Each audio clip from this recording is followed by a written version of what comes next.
Chapter number 10 example number 19 समझिए ध्यान से। क्या कहता है एग्जाम्पल नंबर 19?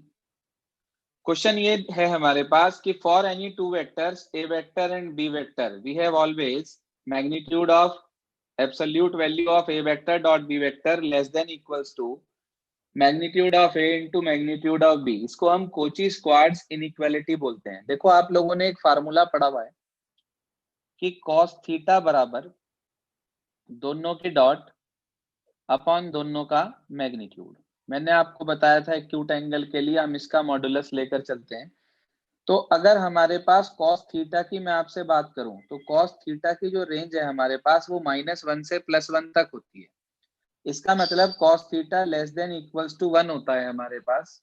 तो हम ये कह सकते हैं कि absolute value of A vector dot B vector upon magnitude of A into magnitude of B less than equals to 1 है।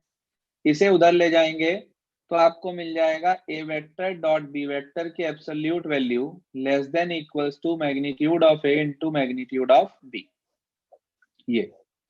ये कहलाती है हमारे पास Cauchy Schwarz inequality, CAUCHY Cauchy Schwarz inequality. ठीक है जी। इसका यूज अगले ही एग्जाम्पल में हो रहा है, इसलिए मैंने आपको ये पहले बताया एग्जाम्पल नंबर 19 क्या है, एग्जाम्पल नंबर 20 क्या है वो समझ लीजिए ध्यान से। एग्जाम्पल 20 में क्या कहा गया कि for any two vectors A vector and B vector we always have a plus b का whole magnitude less than equals to magnitude of A vector plus magnitude of b vector.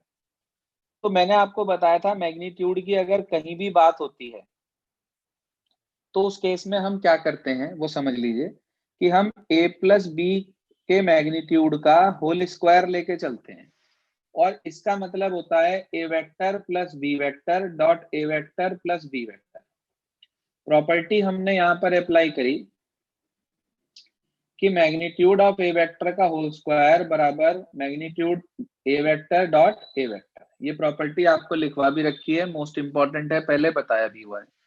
इसकी multiply कर देंगे आप तो A vector plus B vector के magnitude का whole square, इसकी multiply करी तो A vector dot a vector का मतलब मैग्नीट्यूड ए वेक्टर का होल स्क्वायर हो गया, फिर ए की डॉट बी से प्लस बी की डॉट ए से और प्लस बी की डॉट बी से, यानी कि मैग्नीट्यूड बी वेक्टर का होल स्क्वायर लिख दिया डायरेक्ट मैंने से।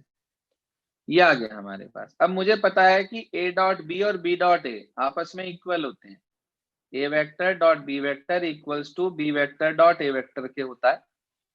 तो इसका मतलब ये हो गया हमारे पास कि मैग्नीट्यूड ए vector plus magnitude b vector का whole square is equal to magnitude a का whole square plus a dot b और बी डॉट ए को भी लिख दिया ए डॉट बी, तो twice of A vector dot B vector और plus magnitude of b vector.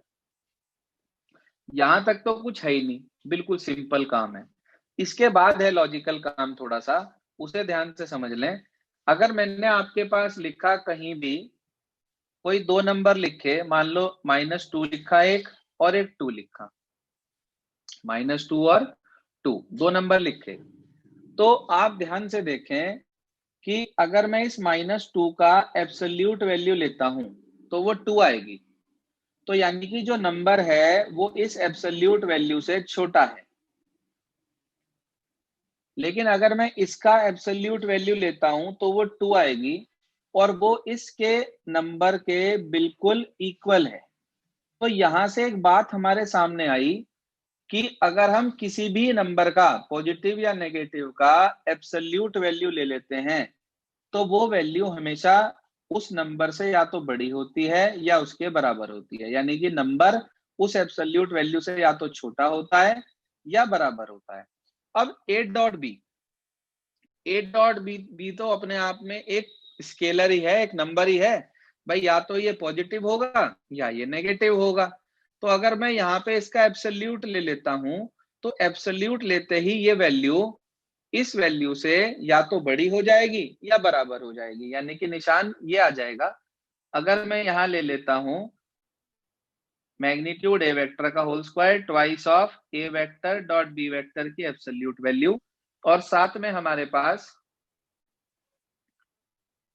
जो है इसके अंदर आ जाएगा प्लस मैग्नीट्यूड बी वेक्टर का होल स्क्वायर।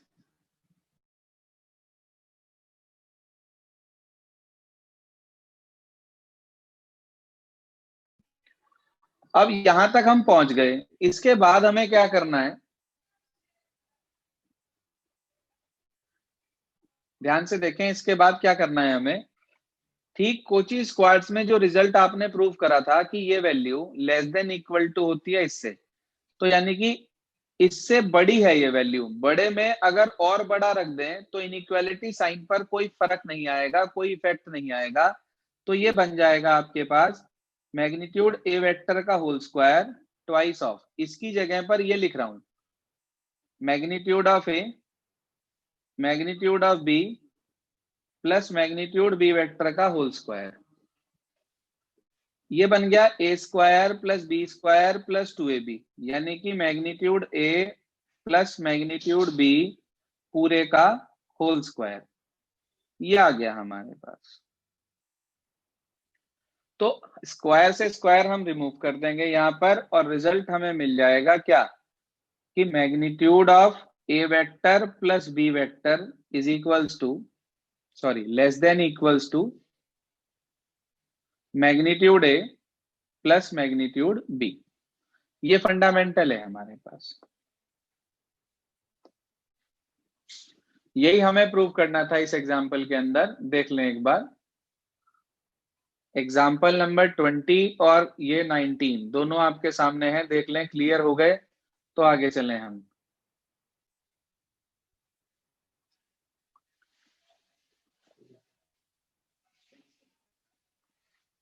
देख लें भाई, क्लियर हो गया यहां तक, चैट बॉक्स में बता दें प्लीज।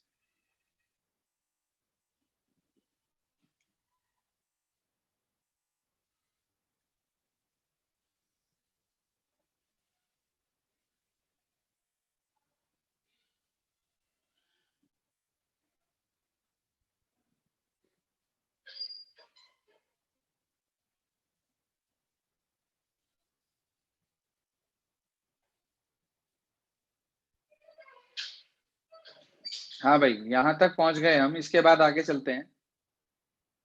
चलिए जी, सबको क्लियर है? एक बार सेकंड स्टेप दोबारा बता दो, कौन से वाले क्वेश्चन में रितिका, कौन से क्वेश्चन का सेकंड स्टेप? क्वेश्चन 20 का सेकंड स्टेप दोबारा बता दूं? Second step in the sense ये वाला, ये स्टेप,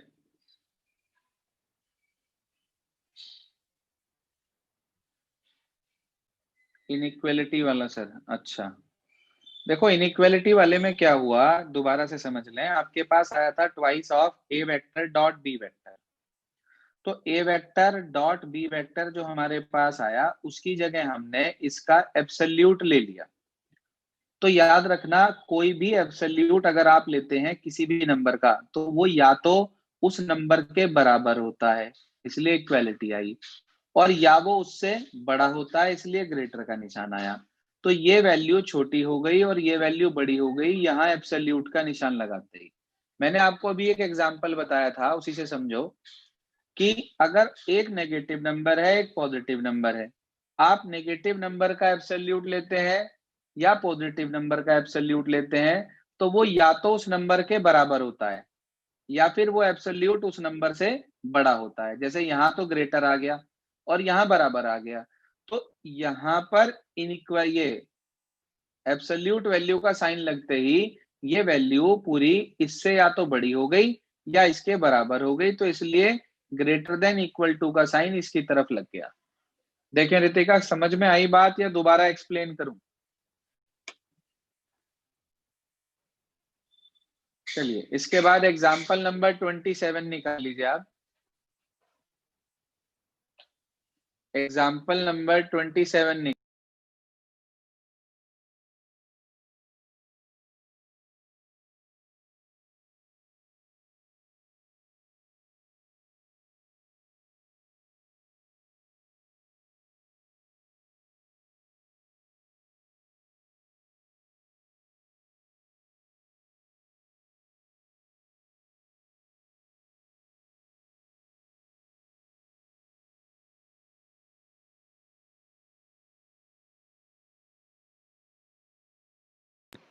हाँ भाई, एग्जाम्पल नंबर 27 देखें। इसके बाद चारों ही एग्जाम्पल मोस्ट इंपॉर्टेंट है भाई। किसी भी एग्जाम्पल में आप जो है डिलाई ना करें। क्या कह रहा है एग्जाम्पल 27?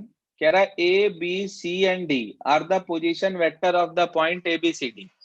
आपको ए बी सी डी चारों पॉइंट का पोजीशन वेक्टर दे रखा है और वो कह रहा है find the angle between A B vector and C D vector. मैं समझता हूं इसमें कुछ भी नहीं है।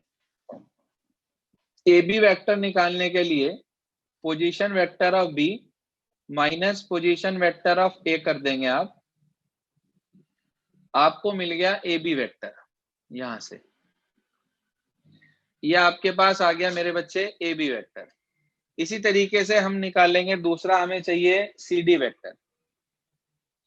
Position vector of d minus position vector of c, ये आपको मिल गया दूसरा वेक्टर सी डी वेक्टर। उसने कहा इन दोनों के बीच में एंगल निकालना है। कोई बात नहीं, आप एक को तो कह दो ए वेक्टर, एक को आप कह दो बी वेक्टर। ठीक है जी। से उसके बाद आपको इन दोनों के बीच में एंगल निकालना है, तो आपके पास फार्मूला है cos थीटा बराबर दोनों की डॉट अपॉन दोनों का magnitude, A vector dot B vector upon magnitude of A into magnitude of B. यहां से आपने वैल्यू निकाल ली, आपको -1 मिल जाएगी। -1 का मतलब हो गया कि थीटा की वैल्यू आपको 180 मिल जाएगी। अब 180 डिग्री आने का मतलब क्या हुआ कि इन दोनों के बीच में 180 डिग्री का एंगल है। तो हम सीधे शब्दों में ये कह सकते हैं कि A B vector and C D vector are collinear. A B vector and C D vector are collinear. इसमें एक शब्द यूज हुआ डिड्यूस।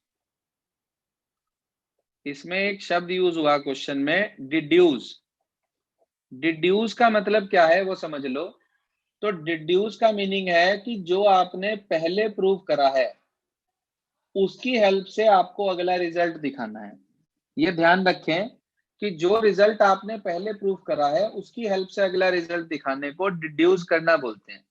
जैसे आता है ना क्वेश्चन में कई बार कि prove this hence find this. तो हेंस या डिड्यूस का एक ही मतलब है कि with the help of previous result we have to prove this. इस तरीके से ये हुआ आपके पास एग्जाम्पल 27। ये तो बिल्कुल सिंपल एग्जाम्पल था, इसलिए मैंने सिर्फ आपको तरीका बता दिया कि किस तरीके से आपको करना है। इसके बाद आगे सुने, एग्जाम्पल नंबर 28 है हमारे पास, वो समझ लीजिए ध्यान से। एग्जाम्पल 28 देखिए सर क्या कहता है। एग्जाम्पल नंबर 28 कह रहा है A B and C the three vector such that A B, A vector का मैग्नीट्यूड आपको दे दिया 3, बी वेक्टर का मैग्नीट्यूड दे दिया आपको 4 और सी वेक्टर का मैग्नीट्यूड आपको दे दिया 5। वो कह रहा है and each of them being perpendicular to the sum of other two. अब लैंग्वेज को समझने वाली बात है सिर्फ। उसने कहा हर वेक्टर बाकी के दो के सम के परपेंडिकुलर है। क्या मतलब है इस बात का कि ए परपेंडिकुलर होगा बी प्लस सी के,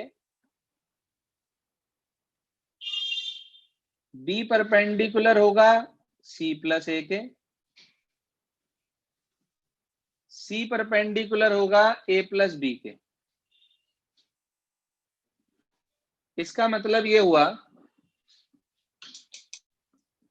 इसका मतलब ये हुआ कि इन दोनों की डॉट 0 और अगले दो की डॉट 0, यानी कि ए की डॉट बी प्लस सी के साथ 0, बी की डॉट सी प्लस ए के साथ 0, सी की डॉट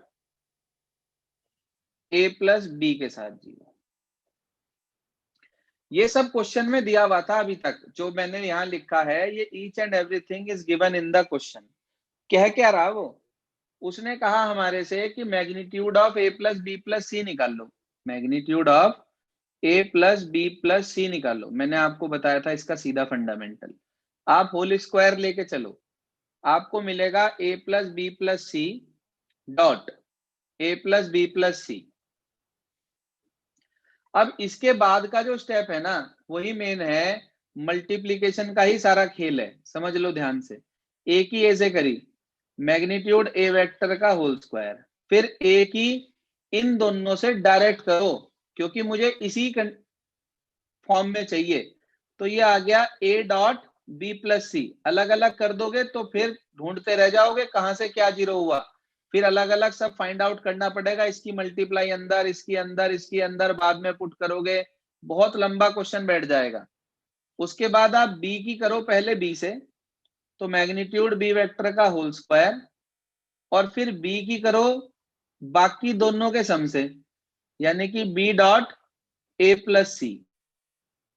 ऐसे ही इसके बाद सी की करो पहले सी से, और फिर सी की करो बाकी दोनों के सम से। बेटा जी ये जीरो, ये जीरो, ये जीरो, ये तीन तो हो गए जीरो, बाकी बचे ये तीन, इनका स्क्वायर करके ऐड कर दो। 3 का स्क्वायर हो गया 9, 4 का स्क्वायर हो गया 16, 5 का स्क्वायर हो गया 25, इन्हें सबको जोड़ दिया आ गया 50।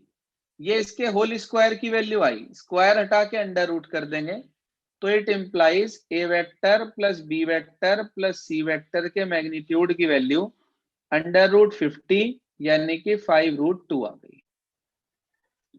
देखें भाई समझ में आया कुछ थोड़ा बहुत या नहीं? सिंपल मल्टीप्लीकेशन का क्वेश्चन है और कुछ नहीं है, बस मल्टीप्लीकेशन ध्यान से करनी है। ये आपके पास था एग्जाम्पल नंबर 28।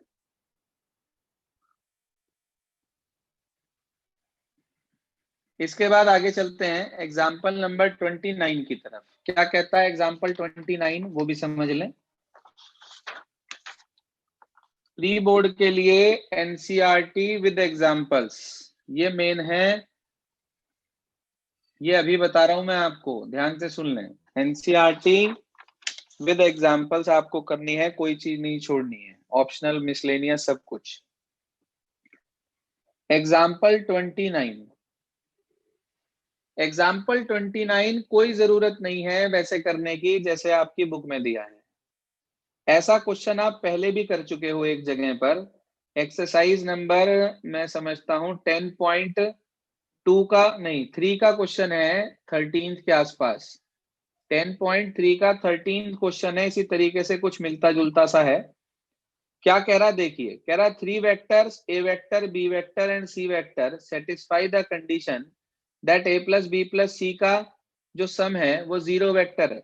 वो कह रहा evaluate the quantity this if magnitude ए आपको दे रखा है, ए का मैग्नीट्यूड आपको दे रखा है यहां पर, हाँ मेरे बच्चे, ए का मैग्नीट्यूड आपको दे रखा है 1, बी का दे रखा है 4,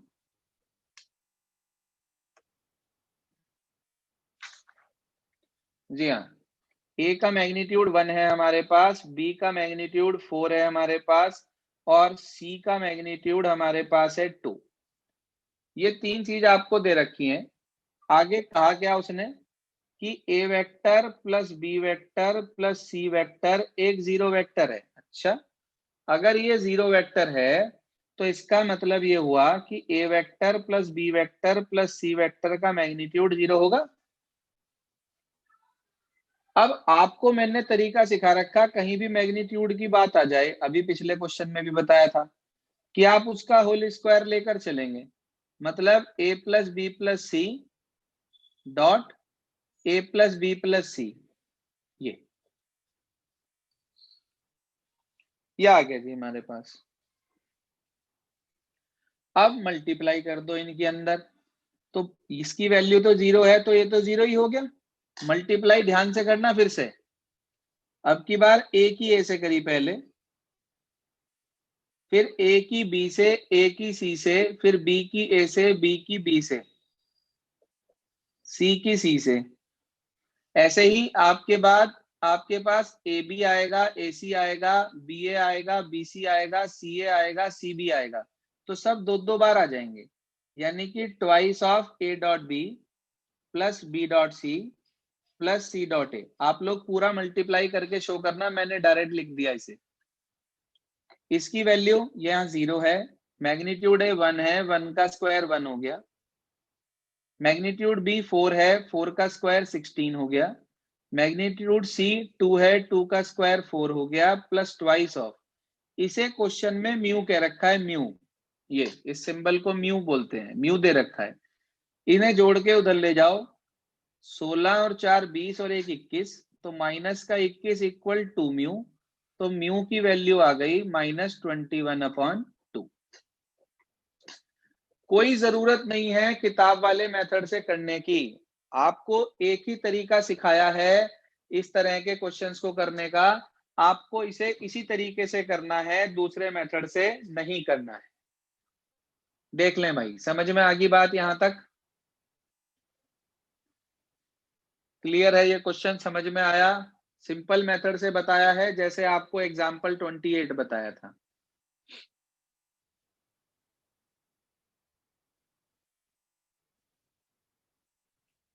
चलिए सर, इसके बाद आगे चलते हैं। अगला डाउट है हमारा एग्जाम्पल नंबर 30। इस पे भी भाई मोस्ट इंपॉर्टेंट लिख लेना। एग्जाम्पल 30 एक और तरीके से एग्जाम में पूछा जाता है, वैसे क्वेश्चन ये है, पहले पढ़ते हैं।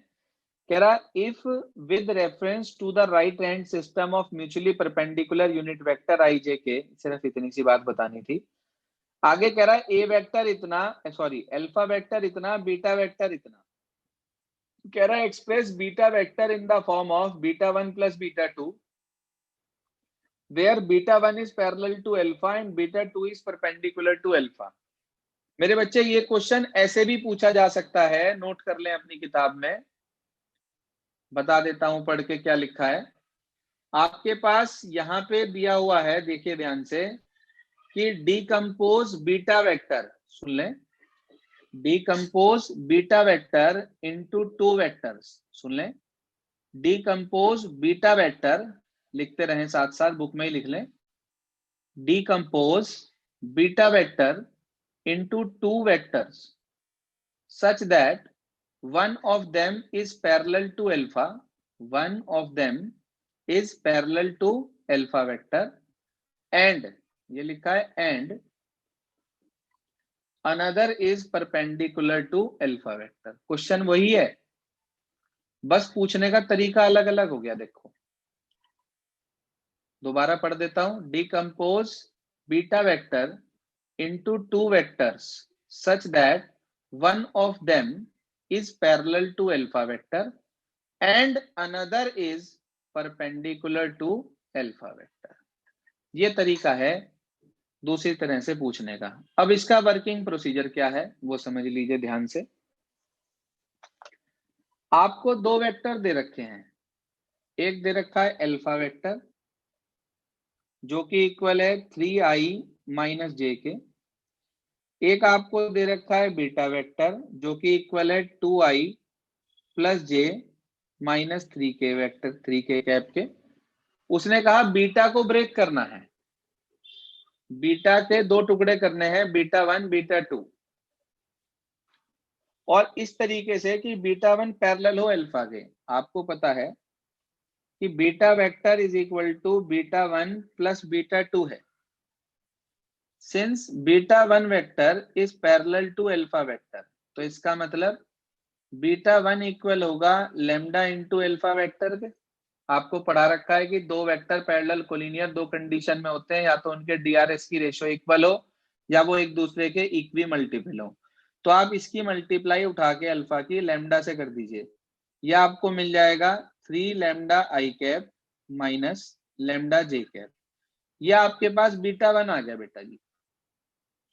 अब β1 आपको पता है, बीटा आपको पता है, ध्यान से देखो, β1 आपको पता है और बीटा आपको पता है, तो हम यहां से निकाल लेंगे β2 वेक्टर। β2 वेक्टर इक्वल होगा बीटा वेक्टर माइनस β1 वेक्टर।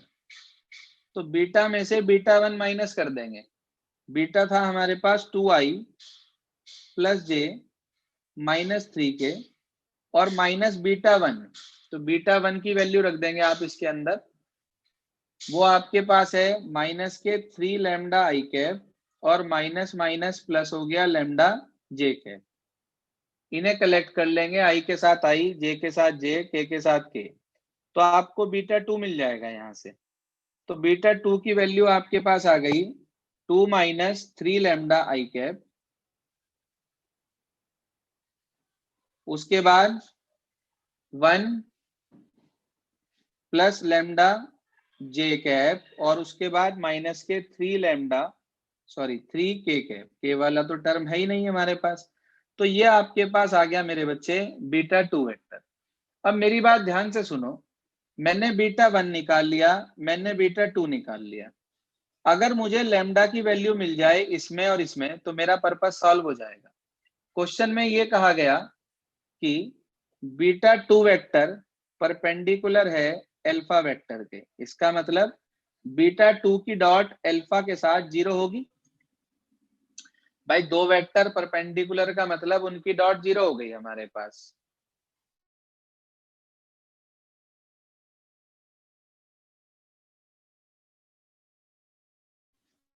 तो ये आ गया हमारे पास कि इन दोनों की डॉट 0 है। भाई डॉट 0 है तो इसकी डॉट आप इसके साथ कर दीजिए, इसकी डॉट इसके साथ कर दीजिए। 3 की मल्टीप्लाई इससे होगी, 3 2 जा 6 माइनस 9 लैम्डा, जे वाले की जे वाले के साथ होगी -1 माइनस लैम्डा, के वाली टर्म है ही नहीं इसलिए वो 0, और इक्वल टू 0। तो ये आपके पास आ गया 5 इक्वल टू 10 लैम्डा। लैम्डा की वैल्यू आ गई 1/2। इस वैल्यू को आपको उठा के फर्स्ट में भी रखना है और सेकंड में भी रखना है, तो आपको बीटा 1 बीटा 2 मिल जाएगा। Put in first and second, यहां से निकाल लें बीटा 1 और बीटा 2। बताओ भाई, क्लियर हो गई बात? ये आपके पास एग्जाम्पल नंबर 30 है, मोस्ट इंपॉर्टेंट एग्जाम्पल है, देख लें, अगर कोई परेशानी दिक्कत है पूछना चाहें तो बता दें। है कुछ नहीं, दोबारा से एक बार एक्सप्लेन कर देता हूं कि बीटा वेक्टर को दो में तोड़ना था। पहला पैरेलल था अल्फा के, दूसरा परपेंडिकुलर था अल्फा के। पैरेलल का मतलब हुआ कि बीटा 1 लैम्डा अल्फा के इक्वल होगा, तो वहां से बीटा 1 आ गया। बीटा और बीटा 1 की हेल्प से बीटा 2 निकाल लिए लैम्डा के टर्म्स में। अब बीटा 2 परपेंडिकुलर है अल्फा के, तो दोनों की डॉट 0, वहां से लैम्डा मिल गया। लैम्डा की वैल्यू उठाकर हम बीटा 1 में और बीटा 2 में रख देंगे, तो हमें बीटा 1 बीटा 2 दोनों की वैल्यू मिल जाएगी। बहुत ही इंपॉर्टेंट क्वेश्चन है और बहुत ज्यादा एग्जाम में पूछा जाता है, मोस्ट इंपॉर्टेंट। चलें आगे, क्लियर है यहां तक?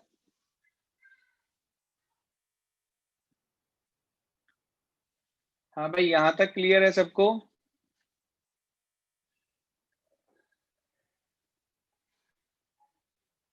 इसके बाद दो क्वेश्चन रहते हैं हमारे मिसलेनियस के, वो भी समझ लीजिए साथ साथ। मिसलेनियस एक्सरसाइज चैप्टर नंबर 10, इसमें दो क्वेश्चन हमारे पेंडिंग रह गए थे। देखिए क्या कहते हैं उन दो क्वेश्चन को।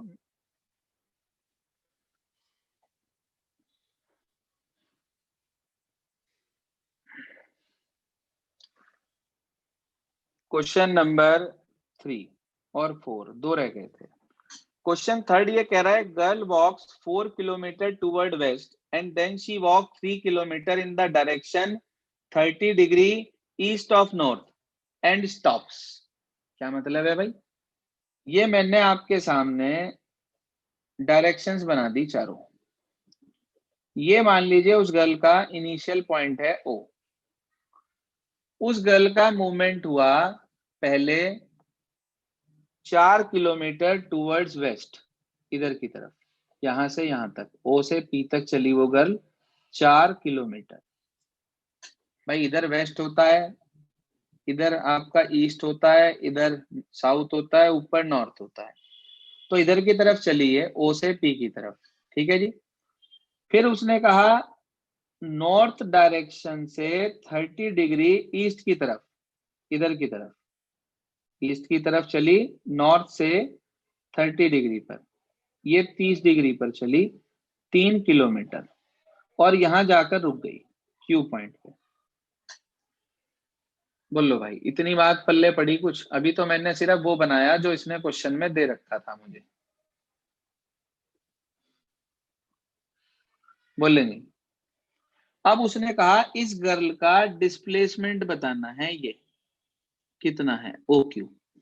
तो मुझे इतना तो साफ दिखाई दे रहा है कि ओ क्यू वेक्टर इक्वल होगा OP vector plus P Q vector के। भाई मुझे ओ क्यू वेक्टर निकालना है, तो मेरे पास ट्राइंगल लॉ है, वो लगाने से मुझे ये मिल रहा है कि ये दोनों का सम इसके इक्वल होगा।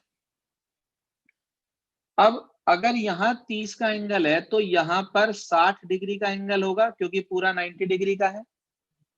जो कंपोनेंट, जो वेक्टर सीधे सीधे हॉरिजॉन्टल या वर्टिकल होते हैं, उन्हें निकालना तो बहुत आसान होता है। यानी कि ओपी वेक्टर की अगर मैं वैल्यू की बात करता हूं, अगर मैं बात करूं ओपी वेक्टर की, तो वो सीधा सीधा मुझे मिल जाएगा। ओपी वेक्टर इधर जा रहा है माइनस की साइड, देखो, राइट पॉजिटिव लेफ्ट नेगेटिव, इस तरीके से, ऐसे ही ऊपर पॉजिटिव नीचे नेगेटिव लेकर चलेंगे। तो माइनस के 4 आई कैप, क्योंकि सिर्फ एक्स की डायरेक्शन में जा रहा है। अब जो वेक्टर इंक्लाइंड होते हैं ना, उनके दो कंपोनेंट होते हैं, एक होता है हॉरिजॉन्टल कंपोनेंट, एक होता है वर्टिकल कंपोनेंट। जो एंगल वो बनाता है यहाँ पर, उसकी हेल्प से हम फाइंड आउट करते हैं। कैसे? तो आप पहले निकाल रहे हैं पी क्यू वेक्टर का हॉरिजॉन्टल कंपोनेंट। हाँ बेटा जी, हॉरिजॉन्टल कंपोनेंट, तो वो आ जाएगा, याद रखना, जितनी वेक्टर की लेंथ होती है वो उसकी पॉजिटिव वैल्यू, और हॉरिजॉन्टल में कॉस लगता है, क्योंकि बेस होता है कॉस में और परपेंडिकुलर लगता है साइन में। तो इसका मतलब इसकी वैल्यू बैठेगी पी क्यू वेक्टर की एब्सोल्यूट वैल्यू, यानी कि 3 cos 60 डिग्री, यानी कि 3/2 आई कैप। कंपोनेंट लिख रहे हैं खाली, तो इसे लिखने की भी जरूरत नहीं है। फिर आप निकाल देंगे वर्टिकल कंपोनेंट। थोड़ा सा अलग है काम इस क्वेश्चन में, सिर्फ 3 sin 30 डिग्री, यानी कि 3√3/2। तो अगर मैं बात करूं पी क्यू वेक्टर की मेरे बच्चे, तो इन दोनों कंपोनेंट को जोड़कर बनता है 3/2 आई कैप और प्लस 3√3/2 जे के। आपको मिल गया ओपी वेक्टर भी, आपको मिल गया पी क्यू वेक्टर भी। इन दोनों वैल्यू को उठा के इसमें रख देंगे, आपको ओ क्यू वेक्टर मिल जाएगा। तो ओ क्यू वेक्टर आ गया हमारे पास -4i, क्या 3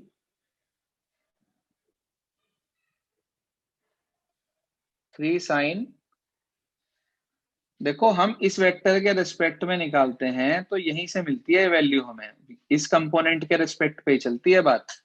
4i प्लस 3/2 आई कैप प्लस 3√3/2 जे कैप। इसे कलेक्ट करेंगे आप, तो माइनस का 8 प्लस के 3, यानी कि -5/2 आई कैप और प्लस 3√3/2 जे कैप। ये आपके पास ओ क्यू वेक्टर आ गया। लेकिन उसने आपसे डिस्प्लेसमेंट कहा था, तो ये तो निकल गया हमारे पास। इसके साथ साथ अगर वो ये कह दे कितना डिस्टेंस भी साथ साथ ट्रेवल करा है, तो आप ओ क्यू भी निकाल के आएंगे, इसका मैग्नीट्यूड। ओ क्यू वेक्टर का मैग्नीट्यूड होगा √25/4 और प्लस अंडर उसका स्क्वायर करा आपने तो 9 3 जा 27/4।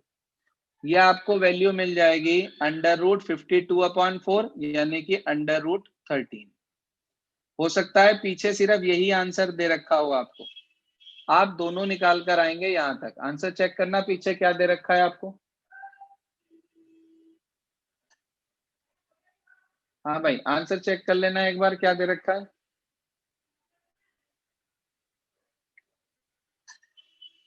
देखो टाइम लिमिट खत्म हो रही है, एक क्वेश्चन रह रहा है अभी आपका 4, वो मैं व्हाट्सएप ग्रुप पर आपको सेंड कर दूंगा, मिसलेनियस का। बाकी चैप्टर 10 का काम खत्म हो जाता है, और होमवर्क में आपको चैप्टर 3 रिवाइज करना है आज, और शीट करनी है जो दिया आपको। बाकी 30 तारीख तक का शेड्यूल मैं ग्रुप पे डाल दूंगा आपके पास।